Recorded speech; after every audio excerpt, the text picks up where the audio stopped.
അതിപ്പോൾ ഓരോ കൂട്ടർ പ്രചരണം എന്ത് നടത്തണം എന്നുള്ളത് അവരാണല്ലോ തീരുമാനിക്കുക.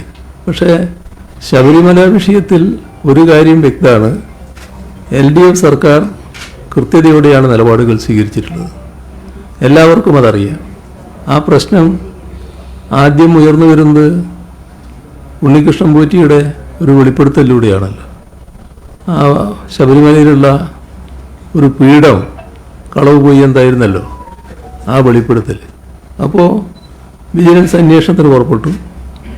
അന്വേഷണം നടന്നപ്പോൾ കൃത്യമായി അതുള്ള സ്ഥലത്ത് നിന്ന് കണ്ടെടുക്കാനായി. പക്ഷേ കണ്ടെടുത്ത സ്ഥലം അദ്ദേഹത്തിൻ്റെ സഹോദരിയുടെ വീടായിരുന്നു. അവിടെ വെച്ചാണത് കണ്ടെടുത്തത്. അപ്പോൾ എന്തോ ഒരു ദുരുദ്ദേശത്തോടെ നടത്തിയ ഒരു പ്രവർത്തനമാണത് എന്ന് വ്യക്തമായി. അതിലൂടെയാണ് മറ്റു കാര്യങ്ങളിലേക്കൊക്കെ എത്തുന്നത്. അതിൻ്റെ തുടർച്ചയായി കാര്യങ്ങൾ ഉയർന്നു വന്നപ്പോൾ ദേവസ്വം ബോർഡായാലും സംസ്ഥാന സർക്കാരായാലും കൃത്യതയോടെയുള്ള ഒരു സമീപനം എടുത്തു.